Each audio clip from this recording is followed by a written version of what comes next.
All rise, we will pray.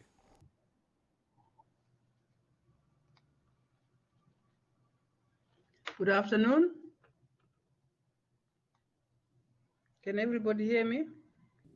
Bonjour, est-ce que tout le monde peut m'entendre? Good afternoon, I'm here.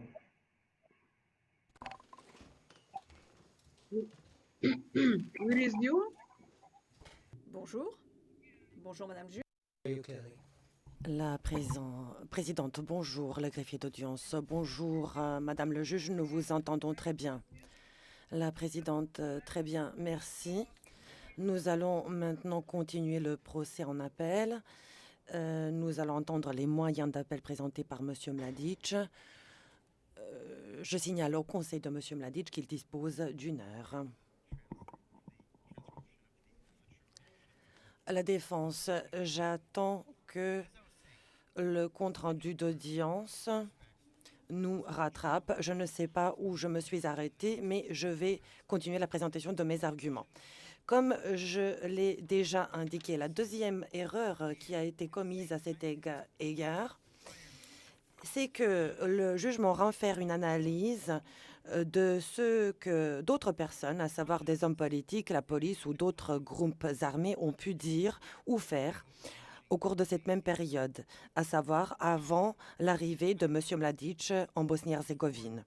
De nombreux crimes sous-tendant le cessez principal datent de cette période, la période qui précède l'arrivée de M. Mladic en Bosnie-Herzégovine et avant qu'il n'ait intégré la VRS.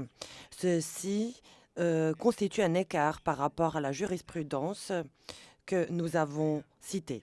La Chambre de première instance utilise des événements antérieurs à la nomination de M. Mladic et à son arrivée dans la région pour établir son état d'esprit et apprécier sa contribution à l'ECE.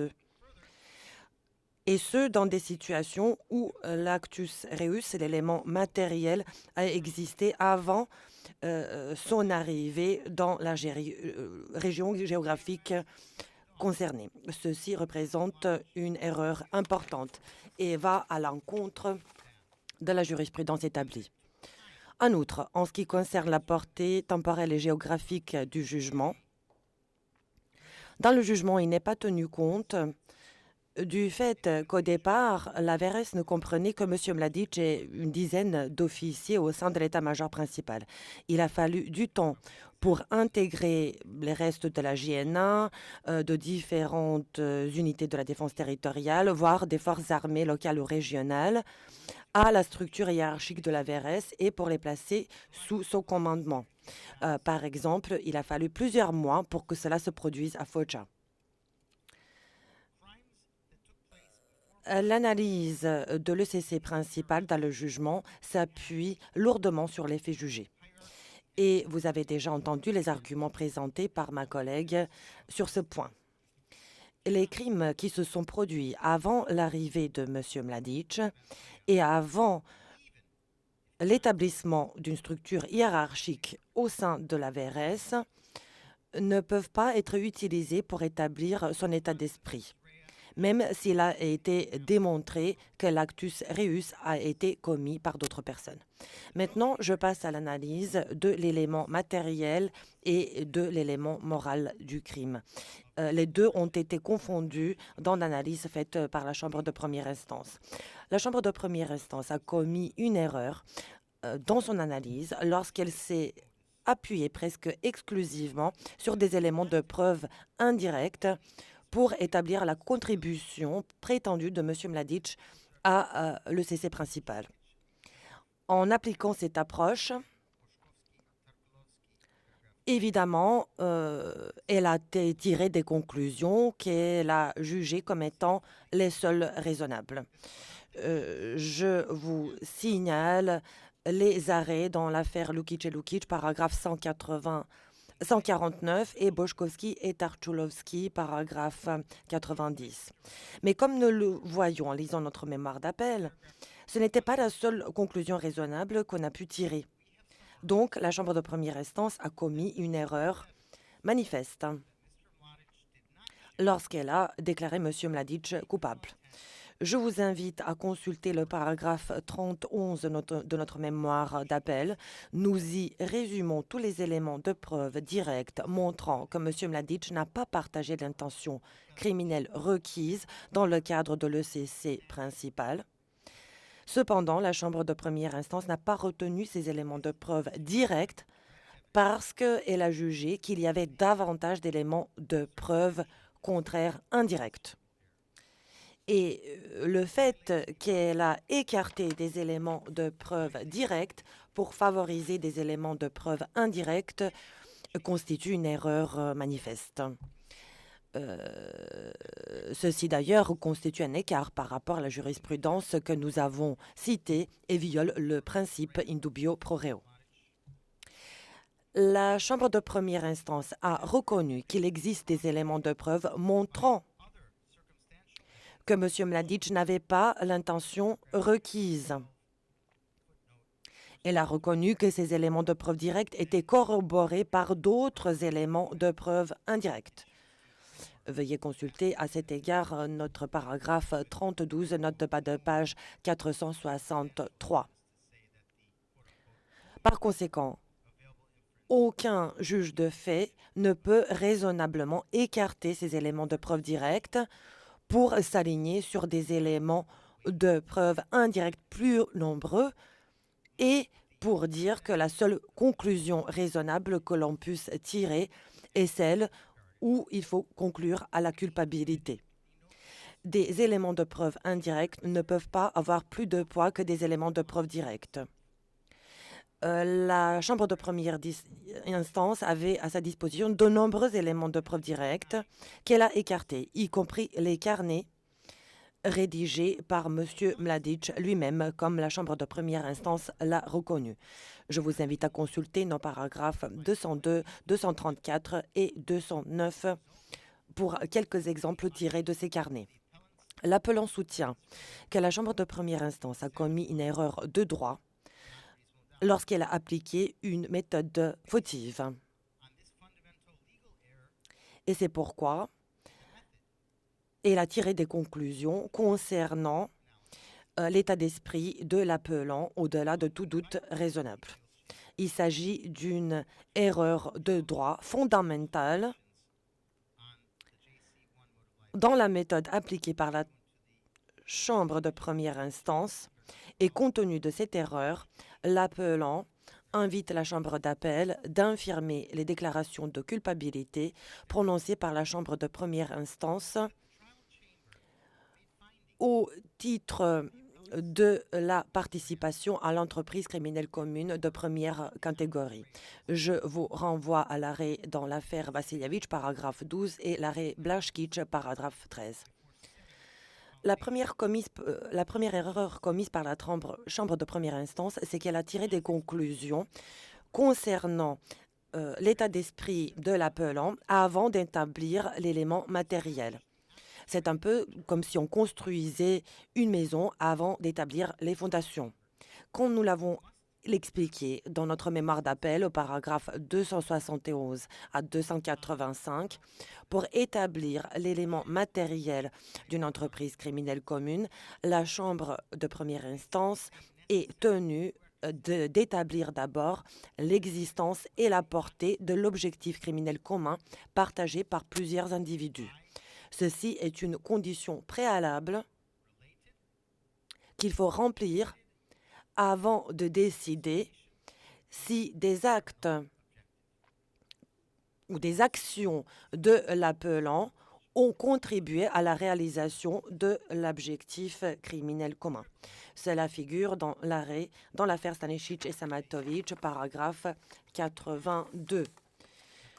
Nous rappelons que selon la doctrine de l'entreprise criminelle commune, un accusé doit avoir contribué de façon importante aux crimes qui lui sont imputés.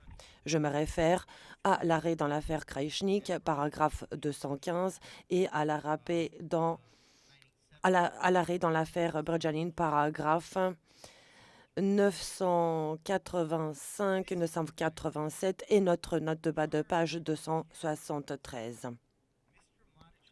Par conséquent, il est nécessaire qu'un juge de fait décrive la contribution faite par un accusé à la réalisation de l'objectif criminel commun. Je vous réfère à l'arrêt dans l'affaire Bodjanin, paragraphe 430. Il est nécessaire de souligner ici que la Chambre de première instance, et d'ailleurs l'accusation aussi, dans leur réponse, sont partis du présupposé qu'il existait un lien entre l'accusé et les crimes, compte tenu de la position qu'il occupait au sein de la VRS. Et la Chambre de première instance s'est appuyée sur des éléments de preuve indirects pour étayer les conclusions relatives à la culpabilité de M. Mladic. Je vous réfère au jugement paragraphe 3561 et 4218 à 4239. En fait, l'accusation vous induit en erreur lorsqu'elle affirme qu'il suffit qu'il existe un lien entre M. Mladic et les autres participants à l'entreprise criminelle principale, et qu'il peut s'agir de n'importe quel lien. Veuillez consulter la réponse de l'accusation paragraphe 101. L'accusation, par conséquent, a confondu le critère posé dans l'arrêt Bodjanin, qui suppose l'existence d'une entente ou d'un accord pour qu'un lien soit établi. Je vous renvoie à l'appel Bodjanin, paragraphe 419. Le greffier d'audience, Maître Ivetic, nous avons perdu notre lien vidéo avec la présidente. Veuillez attendre que la connexion soit rétablie, s'il vous plaît. Maître Ivetic, bien sûr.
Madam Presiding Judge, I'm advised that we have reconnected. Le greffier d'audience, Madame la Présidente,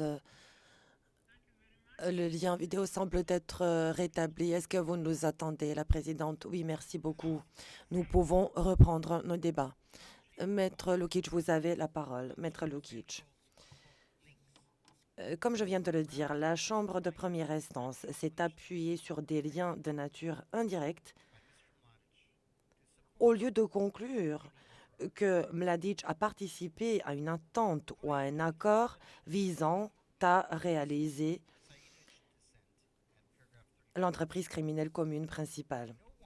Je me réfère encore une fois à l'opinion dissidente du juge Tuzmahedov exprimée dans l'arrêt Shahinovitch. Personne ne peut être tenu responsable au pénal simplement parce qu'il a détenu une position de pouvoir ou parce qu'il était habilité à donner des instructions. La responsabilité pénale ne peut être attribuée qu'à des individus qui ont usé de pouvoir qu'ils détenaient pour commettre des crimes ou qui n'ont pas exercé l'influence qu'ils avaient sur les auteurs. Et ceci doit être prouvé, démontré au-delà de tout doute raisonnable.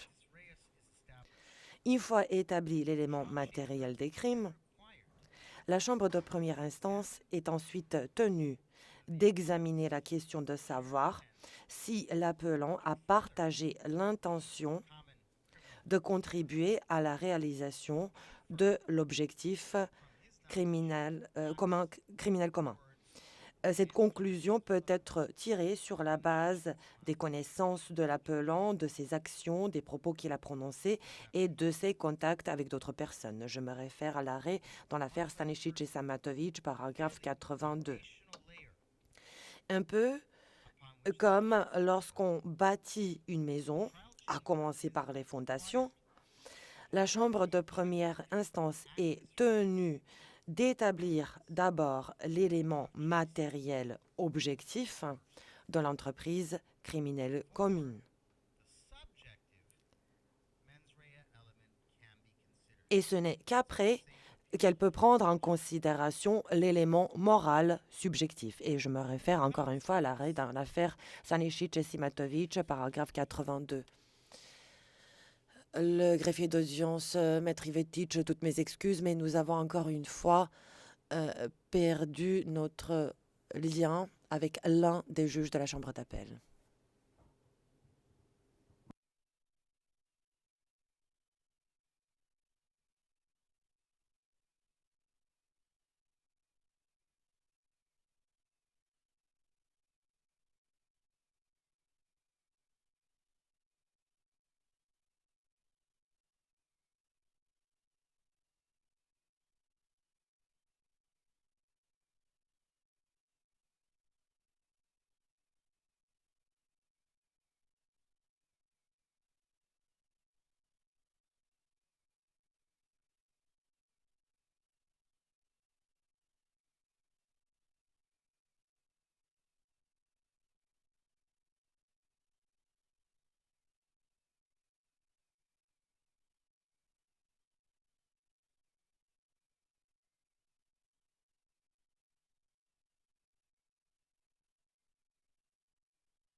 Madam Presiding Judge, can you...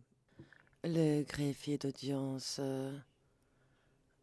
Madame la Présidente, est-ce que vous pouvez nous entendre? Est-ce que vous nous voyez? La Présidente, oui. Continuons. Maître Ivetic, merci Madame la Présidente. L'appelant fait valoir que la deuxième erreur commise par la Chambre de première instance dans son analyse est survenue lorsque des conclusions relatives à l'élément moral ont été tirées alors qu'elle considérait l'élément matériel des crimes. Notre mémoire d'appel, veuillez le consulter, paragraphe 262 à 290. La conséquence en est la suivante. Si on tire des conclusions relatives à l'élément moral avant d'établir l'élément matériel, cela va à l'encontre de la méthode établie pour commencer, mais cela pose aussi un autre problème. Comment est-il possible pour la Chambre de première instance de rester objective au moment où elle étudie l'élément moral, si elle a déjà conclu à la culpabilité de l'appelant et si elle a déjà tiré des conclusions relatives à son état d'esprit? Donc, s'appuyer sur des conclusions relatives à la culpabilité de l'appelant ne permet pas de procéder à une analyse objective ou bien équilibrée de l'état d'esprit de l'appelant. Ce qui s'est produit, c'est que la Chambre de première instance a automatiquement repris ses conclusions antérieures et a conclu à la culpabilité de M. Mladic. Et cela remet en cause les conclusions qu'elle a tirées. Je vous réfère à notre réplique, paragraphe 55, et à notre mémoire d'appel, paragraphe 291. L'accusation n'a pas pu présenter cette erreur d'une manière efficace, donc elle a décidé de la dissimuler d'une manière générale. L'appelant fait valoir que la Chambre de première instance a appliqué une méthode fautive pour établir les différents éléments de l'entreprise criminelle commune principale. Cela remet en cause les conclusions dégagées par la Chambre de première instance concernant l'entreprise criminelle commune principale. Cette approche fragmentée, favorisée par la Chambre de première instance, a privé l'appelant de ses droits, les droits qui lui appartiennent, conformément au principe in dubio pro reo, ainsi que les droits qui lui reviennent en vertu du principe du procès équitable. Cela va également à l'encontre de la jurisprudence que nous avons citée un peu plus tôt. En fait, la Chambre de première instance n'était pas capable de préciser dans quelle mesure M. Mladic a été impliqué dans les crimes qui ont été commis ou dans quelle mesure il a contribué à la réalisation de l'objectif criminel commun. Compte tenu de ces faits, nous soutenons que le jugement ne renferme pas une description comme il convient du comportement spécifique de M. Mladic par lequel il a contribué à l'entreprise criminelle commune principale pendant la période de temps couverte par l'acte de l'accusation et pendant qu'il s'est trouvé en Bosnie et Herzégovine et au sein de la VRS. En procédant à une analyse aussi confuse, où l'élément matériel et l'élément moral sont confondus, la Chambre, finalement, nous a pas fait comprendre si elle tenait M. Mladic responsable d'un comportement actif ou des actions qu'il n'a pas commises, ou des deux. Maintenant, j'aimerais parler de la police civile, du MOUP, ainsi que des paramilitaires. La Chambre de première instance a identifié à peu près 60 groupes paramilitaires qui étaient actifs sur le territoire de la République des Serbes de Bosnie Ces groupes comprenaient entre 4 et 5 000 hommes. En juillet 1992, la Chambre de première instance a reconnu que M. Mladic a investi des efforts pour désarmer et démanteler ces unités et ces groupes. Je me réfère au jugement, paragraphe 3855. Aucun juge de fait n'aurait pu raisonnablement écarter les tentatives constantes de M. Mladic et de ses subordonnés au sein de la VRS pour éliminer les paramilitaires.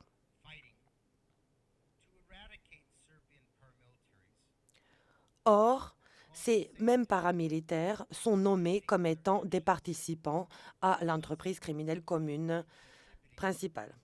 Pour dire les choses très ouvertement, M. Mladic ne pouvait pas combattre et s'engager pour éliminer les paramilitaires serbes en contribuant en même temps à leurs activités et par là en contribuant à la réalisation de l'objectif criminel commun poursuivi par ces militaires. Lorsqu'elle a tiré cette conclusion, la Chambre de première instance n'a pas accordé suffisamment de poids à de nombreux ordres donnés par le général Mladic à ses subordonnés en vue de démanteler, désarmer et éliminer les groupes paramilitaires serbes et d'arrêter les membres de ces groupes si des crimes avaient été commis. L'approche adoptée par l'appelant consistait à ne pas tolérer les activités ou l'existence de groupes paramilitaires, et ceci est étayé par de nombreux éléments de preuve, y compris les réunions auxquelles il a assisté et les carnets qu'il a rédigés. Je vous réfère à notre note de bas de page 452. Mladic s'est constamment opposé à l'existence de groupes paramilitaires et leurs activités. Et cela est étayé par des éléments de preuve et documenté pour toute la période après son arrivée en Bosnie en 1992 et jusqu'à la fin de l'ECC principal allégué en 1995. Je vous renvoie à notre mémoire d'appel, paragraphe 310. La Chambre de première instance a adopté une approche sélective, erronée et biaisée. Elle a aussi apprécié d'une manière superficielle les éléments de preuve pour tirer des conclusions relatives aux structures paramilitaires. Au lieu de tirer des conclusions favorables à l'appelant, compte tenu des éléments de preuve directs montrant qu'il s'opposait aux paramilitaires, la Chambre de première instance a essayé de présenter des liens non existants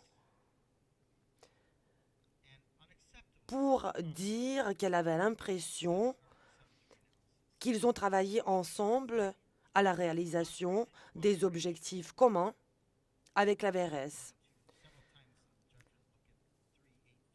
Et elle s'est exprimée en se servant de termes ambigus et elle s'est appuyée sur des éléments de preuve indirects qui sont inacceptables dans le cadre d'une analyse effectuée comme il convient, en application de l'article 7.3 du statut. Par exemple, elle s'est servie de termes « ils ont travaillé en coopération »,« ils ont travaillé en coordination »,« ils ont coordonné leurs travaux », en parlant des unités de la VRS et de différents individus et de paramilitaires. Or, les éléments de preuve directe nous montrent autre chose. Je vous donne un exemple. Une unité de la VRS d'élite qui était directement subordonnée à M. Mladic, il s'agit de 65e régiment de protection, a été envoyée par lui personnellement à Ilija pour s'occuper d'un groupe de paramilitaires. Je me réfère au témoignage fait par Radojcic, page du compte-rendu d'audience 23055. ces paramilitaires étaient plus nombreux que les membres de la police militaire dont le commandant de la brigade sur place disposait. Donc celui-ci a demandé à M. Mladic de lui apporter son assistance en ce qui concerne ce groupe de paramilitaires. Des ordres ont été donnés pour que ces paramilitaires soient désarmés, pour qu'ils soient arrêtés. Je ne cite qu'un exemple, la pièce à conviction P5112. Seuls les paramilitaires qui n'avaient pas commis de crime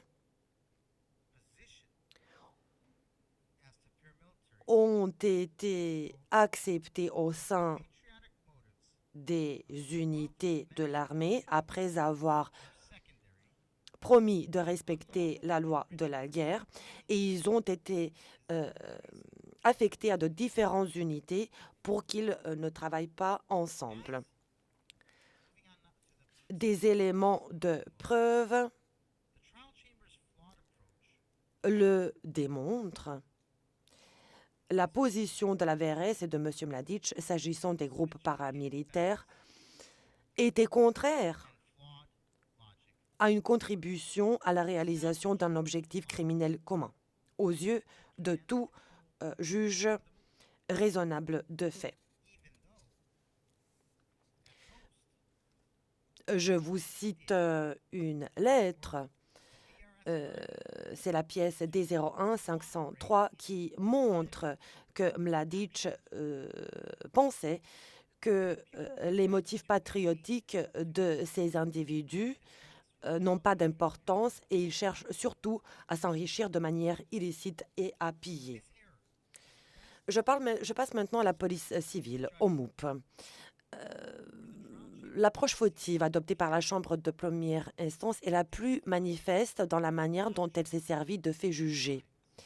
Elle a appliqué une logique erronée pour établir que M. Mladic commandait et contrôlait le MOUP, même si tout ce qu'il a fait, tout au plus, c'était de donner des ordres à l'armée, à la VRS, de coopérer avec le MOUP dans le cadre des activités légitimes. Je vous renvoie à notre mémoire d'appel, paragraphe 218 à 222, à la différence de ceux qui figurent dans le jugement, paragraphe 37-94. Je peux bien illustrer cette erreur en vous renvoyant au jugement. La Chambre de première instance reconnaît qu'il est impossible de distinguer entre les actions et les crimes commis par la VRS et les membres de la MOUP ou d'autres. Néanmoins, il les place tous ensemble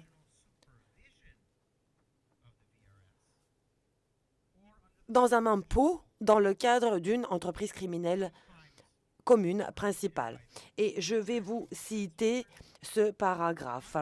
De nombreux crimes reprochés ont été commis par des membres de la VRS qui étaient placés sous le commandement opérationnel de l'un des corps d'armée et finalement sous celui de l'état-major principal de la VRS. D'autres crimes ont été commis par des membres du MOUP qui étaient placés soit sous la supervision opérationnelle de la VRS ou étaient supervisés par le MOUP. D'autres crimes ont été commis par des membres de la défense territoriale supervisés par le ministère de la Défense bosno-serbe. Des crimes ont également été commis par des groupes paramilitaires subordonnés à la VRS au MOUP. Donc, la Chambre de première instance a inventé cette nouvelle forme de responsabilité qui ne fait pas partie de la jurisprudence en ce qui concerne le commandement de contrôle, inventé la notion de la supervision opérationnelle. Qu'est-ce que cela représente? Sur quoi cela repose dans le droit et dans la jurisprudence? La Chambre de première instance n'en dit rien. Par contre, les éléments de preuve contraires sont nombreux et ils auraient dû conduire la Chambre de première instance à ne pas s'engager dans cette folie créative. Pour commencer, des éléments de preuve ont été présentés pour réfuter les faits jugés relatifs au commandement et au contrôle. Je vous renvoie à notre mémoire d'appel, paragraphe 218. En deuxième lieu, le dossier est rempli et comporte de nombreux éléments de preuve fiables et crédibles selon lesquels les activités coordonnées du MOUP et de la MRS n'ont pas mené à la resubordination des unités du MOUP à l'armée. Je vous renvoie au témoignage du témoin expert de l'accusation, Renaud Tenens. Page du compte rendu d'audience 20 615 à 20 617 et à notre mémoire d'appel, paragraphe 222. Des éléments de preuve montrent également que le contrôle effectif du MOUP est resté entre les mains des commandants du MOUP et du ministère du MOUP à tout moment. Je vous renvoie à notre mémoire d'appel, paragraphe 221, note de bas de page 327. Sur la base de ces éléments de preuve et conformément au principe in dubio pro reo, il était déraisonnable de la part de la Chambre de première instance de conclure que l'appelant partageait l'intention avec le MOUP ou qu'il a contribué à la réalisation de l'objectif criminel commun dans le cadre de l'entreprise criminelle commune principale, compte tenu des activités du MOUP. Maintenant, je vais parler des objectifs légitimes poursuivis par l'armée. La Chambre de première instance a commis une erreur lorsqu'elle a tiré des conclusions dans lesquelles elle a lié les activités légitimes de M. Mladic avec les objectifs politiques poursuivis par les hommes politiques. La Chambre de première instance a conclu que M. Mladic pouvait influencer les dirigeants politiques. Il en est question au paragraphe 44-74 du jugement et dans notre mémoire d'appel, paragraphe 204. Mais en même temps, la Chambre de première instance a renvoyé à des éléments de preuve montrant que M. Mladic était subordonné aux dirigeants politiques. Je vous renvoie au jugement paragraphe 44-66 et 44-72 à 44-74. Donc, la Chambre a sélectionné les déclarations faites par des membres de l'ONU qui ne faisaient pas partie de ces structures pour interpréter le comportement de M. Mladic, alors que les conclusions qu'elle a tirées sont souvent contradictoires. Par exemple, la Chambre de première instance s'est appuyée à tort sur le témoignage de Wilson. Cela figure dans le jugement, paragraphe 44-73. Et elle a trop simplifié les faits ailleurs dans le jugement, notamment lorsqu'elle a conclu à l'existence d'un accord au sein du commandement suprême concernant toutes les tâches et tous les objectifs du combat armé. Il convient de souligner que le document qui est souvent cité dans le jugement, et c'est l'analyse des activités du combat, page 338, paragraphe 159, dans ce document, il est dit clairement que la VRS et l'état-major du général Mladic avaient formulé leurs propres tâches militaires et avaient fixé 7 objectifs militaires généraux. Donc, il ne s'agit pas de 6 objectifs stratégiques formulés par les hommes politiques. Ils se sont servis des objectifs formulés par les hommes politiques pour formuler à leur tour leurs tâches militaires légitimes. Il faut rappeler que tout cela s'est produit à une époque où il était clair que les musulmans et les croates de Bosnie avaient déjà établi leurs propres forces armées et lancé des attaques contre la VRS dans de différentes municipalités de Bosnie-Herzégovine.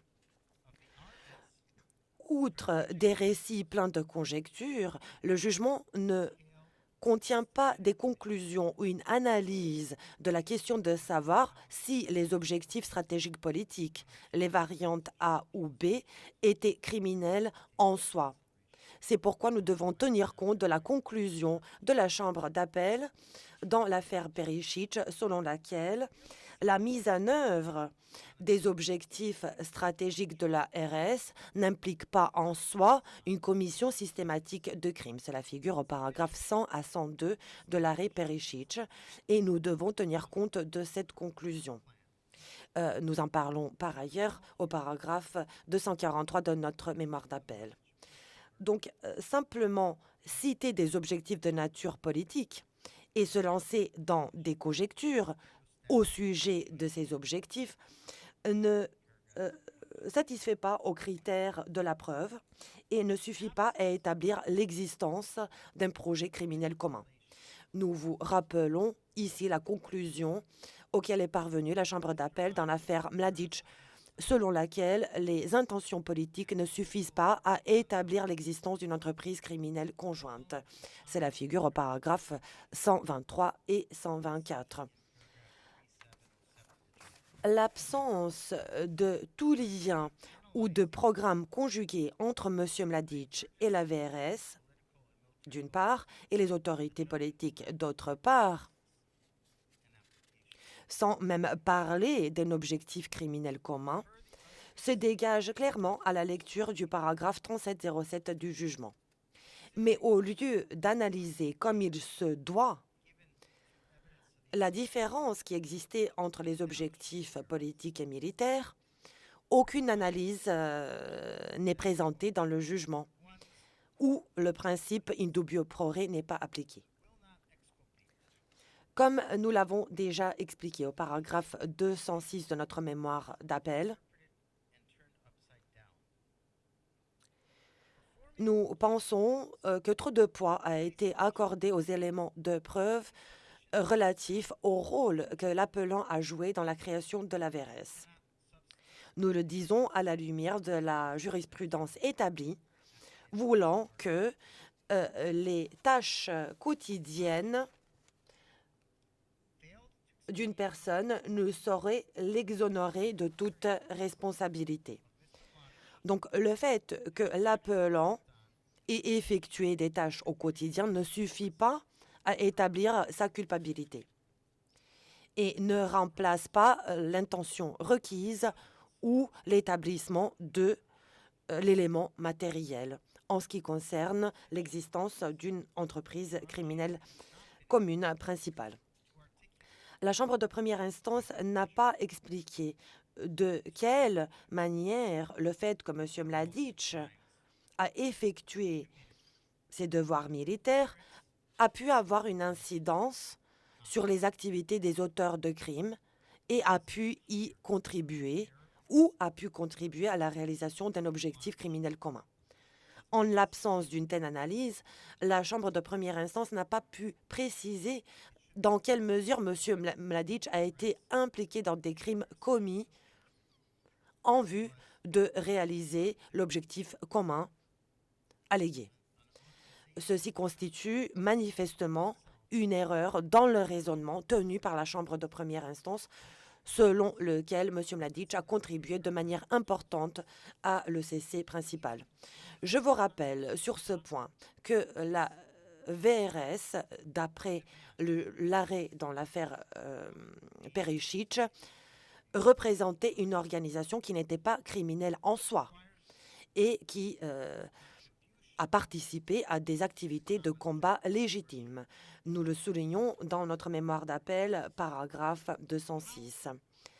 Même selon la théorie de l'ECC, qui est d'ailleurs très controversée, il est nécessaire qu'un appelant apporte une contribution importante aux crimes commis.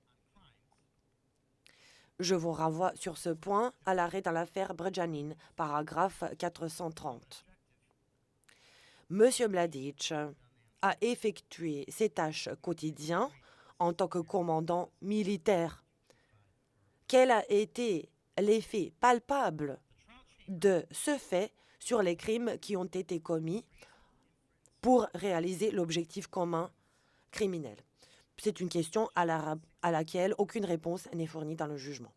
Et nous le disons encore une fois, cela constitue une erreur Nous le soulignons par ailleurs au paragraphe 235 de notre mémoire d'appel. La Chambre d'appel a fermé les yeux sur la conclusion qui pouvait être tirée raisonnablement, à savoir que les observations formulées par M. Mladic lors de la 16e séance de l'Assemblée des Serbes de Bosnie étaient les suivants. Nous ne souhaitons pas nous engager dans une guerre contre les musulmans en tant qu'un peuple ou contre les Croates en tant que peuple. Je vous renvoie à notre mémoire d'appel 325. Il a déclaré ceci après que Karadzic a formulé les 6 objectifs stratégiques. Il suffit de l'interpréter simplement ces propos. Cela veut dire que Mladic souhaitait participer à une guerre lorsque ses forces étaient attaquées et qu'il souhaitait mener cette guerre contre des combattants et non pas contre des civils. Et ceci est tout à fait légitime. Nous le soulignons, paragraphe 326 de notre mémoire d'appel. La Chambre de première instance n'a pas pris cela en considération et c'est pourquoi elle a commis une erreur et violé le principe de indubio pro reo. Les ordres donnés par l'état-major de la VRS et notamment par M. Mladic étaient tout à fait légitimes et légaux. Ils étaient précis quand ils sont envisagés d'un point de vue militaire. L'objectif de ces ordres ne peut être lié d'aucune manière à un projet criminel ou un objectif criminel. À commencer par la directive numéro 1 qu'il a livrée après avoir assumé le commandement de la VRS. Le général Mladic a constamment insisté sur le respect des conventions de Genève et sur le traitement convenable des civils et des prisonniers de guerre. Je vous renvoie à notre mémoire d'appel, paragraphes 311 et 312. Les ordres qu'il a donnés montrent que l'appelant a ordonné à ses subordonnés de se conformer au droit international, qu'il ne leur a pas donné des ordres pour contribuer à la réalisation du projet criminel commun ou d'objectifs criminels. Nous pensons que la Chambre de première instance n'a pas du tout tenu compte d'éléments de preuve directs. Elle n'a pas tenu compte des ordres légitimes émanant de M. Mladic et c'est donc à la Chambre d'appel d'intervenir pour corriger l'analyse de la Chambre de première instance. Et c'est pourquoi nous vous demandons d'infirmer les déclarations de culpabilité prononcées par la Chambre de première instance concernant le CC principal et de faire droit à notre moyen d'appel 3. Maintenant, je donne la parole à ma collègue. Madame le juge-président, Mesdames, Messieurs les juges, je vais maintenant m'adresser à la Chambre sur le moyen 4. Et je ne vais pas aborder avec la Chambre toutes les branches de ce moyen d'appel 4 qui concernent les erreurs de la Chambre de première instance en rapport avec Sarajevo. Mes arguments s'articuleront autour de la branche 4A1. À savoir que la Chambre de première instance a commis une erreur de droit en concluant que le tribunal avait compétence sur les crimes de terreur. L'appelant fait valoir que l'erreur de la Chambre de première instance invalide la condamnation prononcée au regard du chef 9 pour le crime de terreur. Les arguments écrits de l'appelant sont les paragraphes, figurent au paragraphe 336 et 349 du mémoire d'appel et également au paragraphe 67 à 69 de la réplique. Avant d'en venir à mes arguments, il est important de noter que notre argument est axé sur le fait que la criminalisation de la terreur ne peut être considérée comme ayant formé partie ou fait partie du droit international coutumier pendant la période couverte par l'acte d'accusation. L'appelant ne conteste pas la conclusion selon laquelle il existait une coutume sur l'interdiction de la terreur.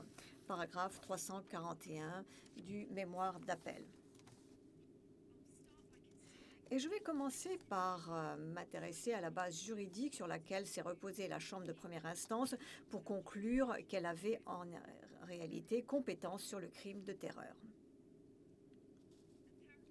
Au paragraphe 3185 du jugement, la Chambre de première instance indique que, et je cite, « La Chambre d'appel a confirmé que le tribunal a compétence sur ce crime », fin de citation, et a cité 2 affaires pour étayer cette conclusion.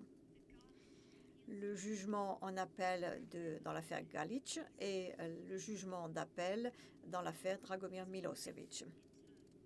Je vais les aborder et les examiner chacun à leur tour. La Chambre d'appel de Galić, en premier lieu, a reconnu la remarque générale du secrétaire général, à savoir que le tribunal international se devait d'appliquer des règles du droit humanitaire international qui vont au-delà de tout doute et qui, au-delà de tout doute, font partie du droit international coutumier. Paragraphe 81.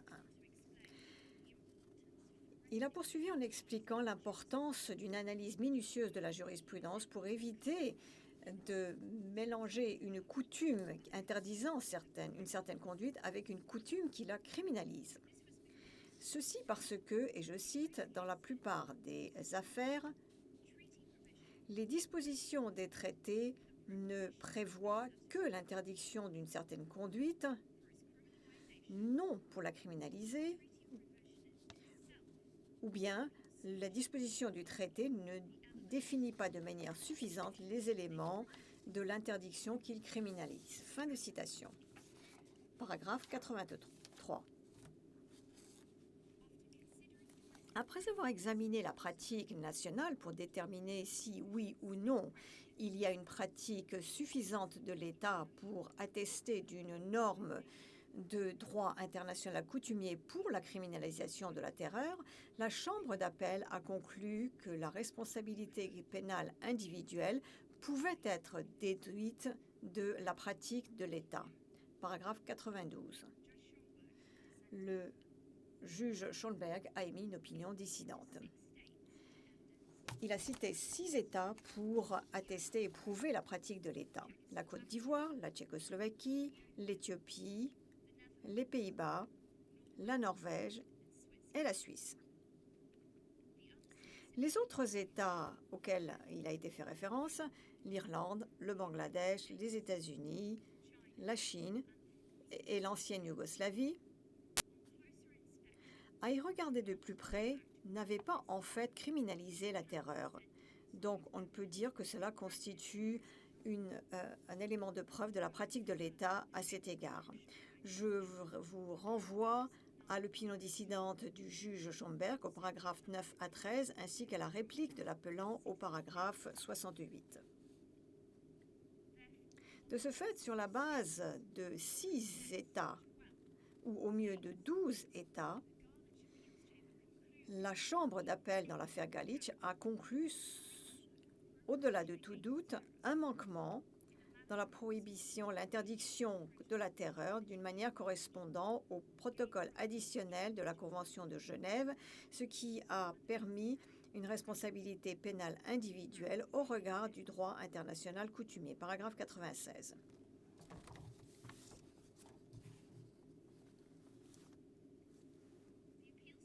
La Chambre d'appel dans l'affaire Milosevic n'est pas allée beaucoup plus loin sur ce point.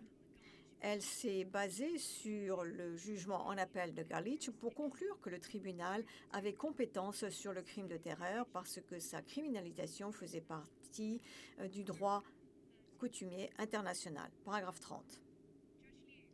Le juge Liu a émis une opinion dissidente dans l'affaire Milosevic. Il a, à lui seul, choisi de faire une analyse indépendante de la jurisprudence. Il a accepté l'analyse dissidente du juge Schonberg dans l'affaire Galić et a conclu qu'une coutume criminalisant la terreur ne pouvait être établie en l'absence de pratiques d'État suffisantes.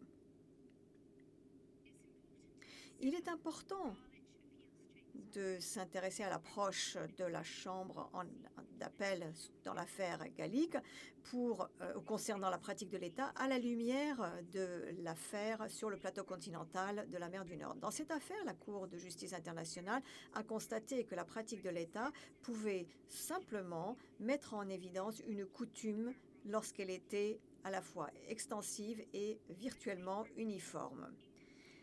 Lorsque la pratique de l'État n'est pas concluante, on ne peut établir une coutume.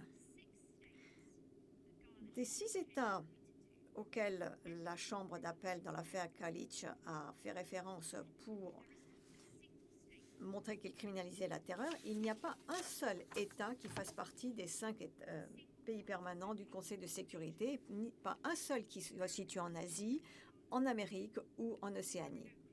Il n'existe pas de common law ni d'autres systèmes juridiques représentés. La pratique de l'État que l'on souhaitait établir de manière prétendue avec ces 6 États est insuffisante pour établir une pratique extensive ou une pratique virtuellement uniforme, comme cela est exigé dans l'affaire du plateau continental de la mer du Nord. Il n'arrive pas non plus à montrer ce qui était requis, à savoir de montrer sans aucun doute, au-delà de tout doute, que la criminalisation de la terreur fait partie du droit international coutumier au moment concerné. La 4e condition de la juridiction dans Tadic se lit comme suit: la violation de la règle doit impliquer que, dans le cadre d'un droit coutumier ou conventionnel, la responsabilité pénale individuelle de la personne qui manque à la règle, qui ne respecte pas la règle. Paragraphe 94. L'appelant fait valoir que la Chambre d'appel dans l'affaire Gallic n'a pas réussi à établir une telle coutume. Et de ce fait, il y a de bonnes raisons de s'écarter de cette décision. Je vais maintenant m'intéresser à l'impact qu'a eu la décision de la Chambre de première instance de retenir cela et l'impact que cela a eu sur M. Mladic. Comme cela a été démontré dans le paragraphe 3185 du jugement, la Chambre de première instance s'est basée et a réutilisé une base juridique erronée utilisée par la Chambre d'appel dans l'affaire Gallic pour la criminalisation de la terreur. Elle l'a fait sans mener aucun examen juridique complet par elle-même. L'erreur dans l'affaire Gallic a été mise en exergue par la défense lors du procès, mais la Chambre de première instance n'a pas réussi à se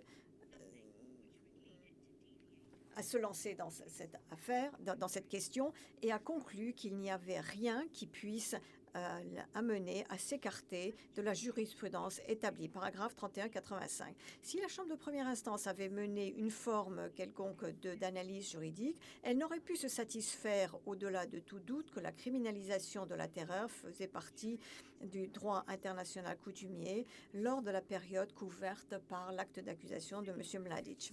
Le secrétaire général a clairement indiqué que le principe nullum crimen sine lege, aucun crime sans loi, exige que le tribunal applique les règles qui est au-delà de tout doute et que cela faisait partie du droit coutumier au moment du délit concerné. Pour cette raison, que la criminalisation de la terreur ne respecte pas ce seuil.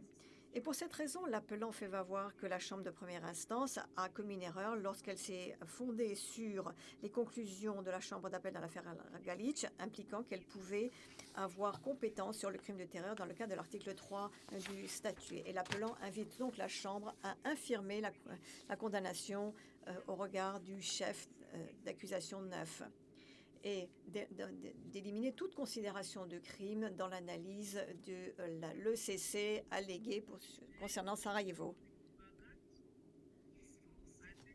Le juge Nyambe, je voudrais vous interrompre, si vous le permettez, Maître Bagot. Maître Bagot, oui, bien sûr. Le juge Nyambe, je pense que ce serait le bon moment de prendre une pause. Donc, nous suspendons l'audience pendant 1 heure.